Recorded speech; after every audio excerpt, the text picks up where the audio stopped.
My mother kicked me out and went no contact with me because I talked to my grandparents, whom she had gone no contact with before I was born, and no one will tell me why. Posted by you/FamilyDrama879. Longtime lurker, first time poster, sorry if the formatting is messed up, I'm on a cell phone. I don't know what to do right now. I feel like I really didn't do anything wrong, but I think I might have messed everything up anyway. I'll try to be succinct. I don't know where this starts. I have two younger sisters, 10 and 5. My mom has never really talked about her parents.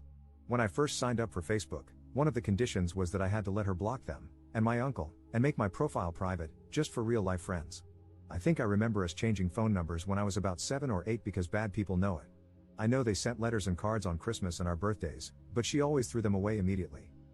This year was the first year I've been away from home, and out of my mother's control, and I started receiving my letters from Grandma. Mom wasn't there to hide them or throw them away. I opened them, and I don't know what I expected, but they were just gentle well wishes, vague because she doesn't really know me, a little rambling about her garden, and $50. That was it. No fire and brimstone, no insults. It was just Grandma E. The Christmas one was the same, but with $100. I kind of wonder if there was money in all the cards my mother threw away.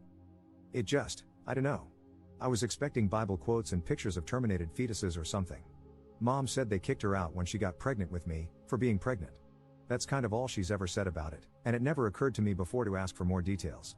I know she stayed with her lifelong best friend's family, I'll call her Auntie Carol, until I was born, and she married my dad, Auntie Carol's brother, 4 years later when she was 20. That's really all I know. A few months ago, I got really bored and curious. Grandma's letters were pretty harmless and cute, and they were addressed to me. I'm an adult, I don't have to ask my mother for permission to talk to someone. I don't know why I feel so defensive, I didn't do anything wrong.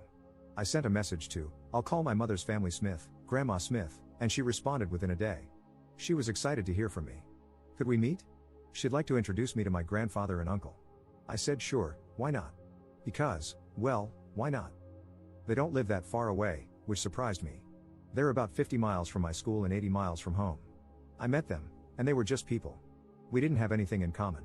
They aren't voting for Trump, so they're not that brand of old white people. My uncle looks just like my mother but balding.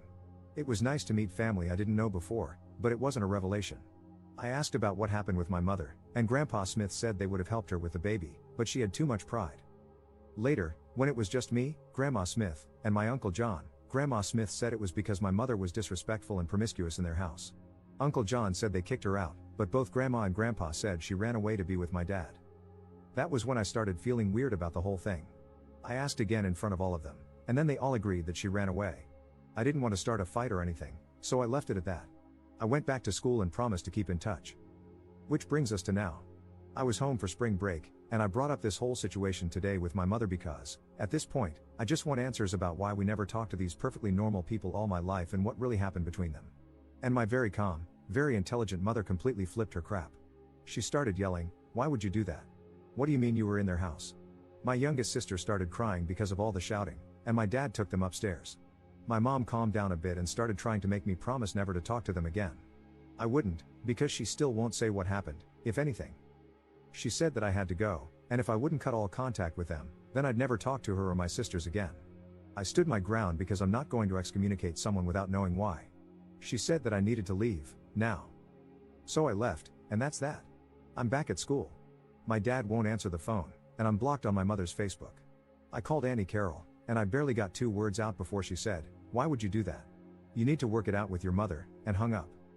I don't know what to do. No question, if I had to choose, of course, I'd choose my mom, dad, and sisters over the grandparents and uncle I barely know, but I don't think I should have to. I don't know why my mother is being so extreme about this. I feel like they must have murdered my mom's puppy in front of her or something, but if she would just tell me that instead of getting so upset over nothing, I wouldn't mind cutting them off as much. How do I talk to my mother logically about this? Relevant comments. Commenter. My mother-in-law has a huge aquarium, 4 adorable birds, and 2 sweet tiny dogs. She knits, crochets, quilts, and bakes. She also regularly beat the crap out of my husband growing up, abandoned him with other family for 5 years, and neglected him so she could gamble. He often went weeks without food. My nanny bakes, goes to yard sales, and makes the best ribs. She also beat the crap out of my mom and all her siblings growing up and drank like crazy. There's a lot you probably don't know. Of course, these people seem normal to you, they barely know you, and they want to, so they're treating you with kid gloves. Abusers are often real charmers. I replied to your post in r/relationships. My mother-in-law was sweet as pie until I had the baby. Then I became a family member, and a prime target for her controlling and verbally abusive ways. But my mother-in-law would paint me as the abusive and controlling one, controlling for not doing what she wanted me to do with the baby, etc. People can hide their true selves. If your dad and aunt are reacting this way, it sounds big. It sounds like it's really hard for your mom to discuss. Where they're saying she ran away to be with your dad, but everyone else is saying she was kicked out, and them calling her promiscuous, my guess would be that they issued an ultimatum, your dad or them/their support. They may have even wanted her to get a termination. To them, her choosing not to terminate and staying with your dad would be running away with your dad. To her, it would be them kicking her out for being with him. Which side you're on can skew your perspective. That's just one possibility, though. It could be anything. It happens. It happened to my close friend at 17, she moved in with her boyfriend. I feel like you potentially approached this the wrong way, maybe a bit confrontational? Why aren't these completely normal people in my life? Would put her on the defensive quickly. You should have approached her with the letters and explained that you're an adult now and would like to know why you're not permitted to talk to these people. Going there without telling her was, to her, an immense betrayal, and in her mind, if she was abused, incredibly dangerous. Ops response. The way they said it was like she was an uncontrollable wild child, and they would have helped if she had just let them. I just thought she was young. But that's not my mother. That's not my mother at all. There isn't a wild bone in her body. There are charts upon charts and appointments on calendars for everyone, and she knows my schedule better than I do. Sometimes I call her, and she doesn't even bother with hello, she just skips right to the answer to whatever question I have because I swear she's psychic. I love my mother, and I don't want to hurt her. You're right, I did come at it abruptly, like it was a little problem that she was making up. I think I did scare her. I didn't mean to. I'm going to go over there later today and try again, more carefully and maturely. Update 2 days later. I don't really want to talk about this, but sitting here obsessing over it isn't helping anything, and I did promise to update. I don't know if there's a rule about it, but trigger warning for incest and grape. So, my mother came by today. I was going to go home and try to talk to her, but she beat me to it. She wasn't upset anymore. She was just really tired and sad. Before anything else, I know a lot of people guessed yesterday about what happened, but if everyone could just not say I told you so, I'd really appreciate it. I apologized as much as I could. I told her about the letters, how they just seem so normal, and I asked why she always throws them away unopened if there might be money in them. She told me they put money in them so that she'll open them, and she said, I know they look harmless, but they're in a secret code that they know only I'd understand. They're upsetting and tiring and pointless, and that's why I just throw them away. She looked at the Christmas card and told me that it used to be her job to tend to the garden because it was supposed to teach her patience and discipline. She said she had to tend it every day, no matter the weather. That her mother mentions the garden in a letter to me as a dig at her parenting, saying that I'm undisciplined and that it's her fault, and that the fact her mother tends it now means she shouldn't have had to and that my mom is a bad daughter for not doing it for her. She says all the letters are like that. She said that when she was a kid, they told her she was worthless and a burden and had to earn her keep. She said that both her father and brother used to do whatever they wanted to her, and I didn't ask for more details, but she said that when she got pregnant, her mother said they weren't going to pay for a baby. She had ignored it for too long to get an inexpensive termination, and her mother called her a WHRE and the baby an abomination, then kicked her out with $10 for the bus and an extra pair of shoes. She went to my dad and Auntie Carol's house and told them what happened, and my dad asked to be on the birth certificate right away.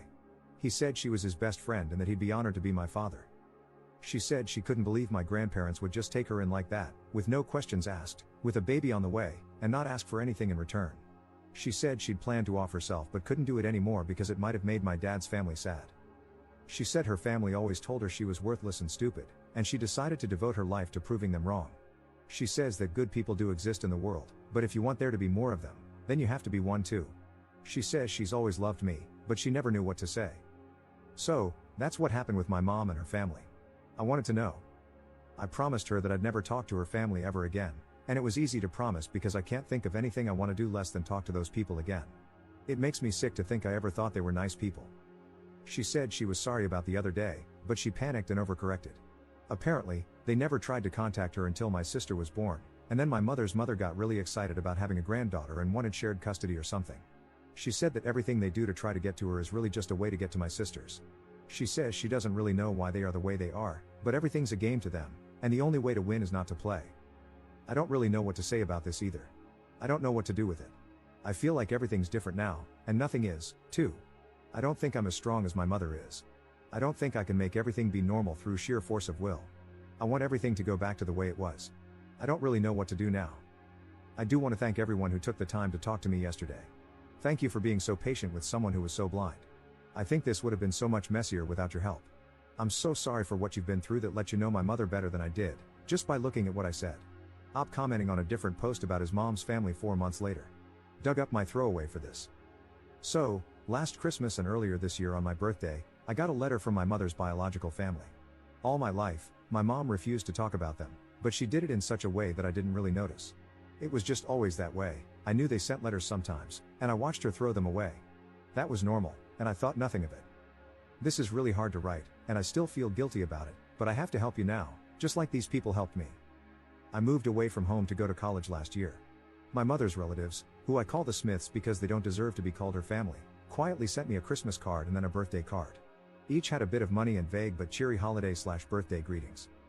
No one had told them I'd moved out, which school I was going to, or what dorm room I was in. I don't know how they knew my birthday. I didn't think about any of that then. Hell, this is hard. This was never a 5-alarm situation in my house growing up. My mother never said they were dead, she just calmly made sure that none of us had any contact with them. I don't know what I thought had happened, I just never questioned it before. I'm stalling. Long story short, I got curious and contacted the Smiths, my mother's father, mother, and brother. I went to their house, the same house my mother grew up in. In my memory now, they are ominous and shadowed, with long clawed fingers and creepy glowing eyes, but I know that, really, when I went there, I thought they were so normal. And, this is funny, I got this sense of righteous superiority over my mother because I could just tell that they were ordinary people she had condemned for some petty reason. They were into sci-fi books, gardening, and telling mildly confusing stories about my mother.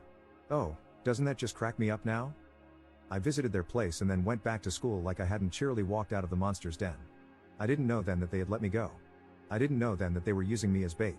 I didn't know then that they were playing a game, and it wasn't me they were after. So I went home for spring break a couple of weeks later and, just like they'd planned, dropped a bomb on my poor mother. I did it in the middle of dinner because I am tactful and thoughtful like that. My mother, who is the calmest, most put together person you'll ever meet, started hyperventilating and talking in this high-pitched screech. We scared my little sisters, and my mother begged me, on a loop, like she couldn't do anything else until I agreed, not to go there ever again. I, of course, was steady in my knowledge that my 2 letters and 1 3-hour visit definitely trumped her 16 years of being their daughter/sister. And they'd seem so normal to me. They had a garden, after all. When I wouldn't agree never to see them again, my mother told me I had to go and not ever come back. I left and went back to school feeling wronged, very confused, and with a deep, sinking something in the pit of my stomach that I couldn't identify and tried to ignore because I was so sure I was right. I made a post here a few hours later, mostly because I wanted anonymous, impartial people on the internet to agree with me that my mother had gone way the hell overboard. Some people did think she had, but wiser folks started picking holes in everyone's stories. They started asking me why I thought I knew better than my mother, what on earth could make such a calm and rational person so afraid. They asked me, was I sure I wanted to kick this hornet's nest? The answer to that, incidentally, if I could go back in time, is hell no. Sometimes, buried family secrets are buried for a reason.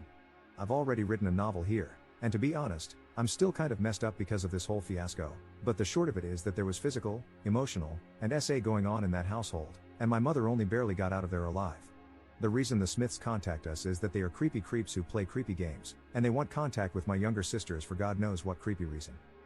The thing, though, the whole reason I wrote this all out again, is that the Smiths, and people like them, seem normal. They fooled me, my mother's son.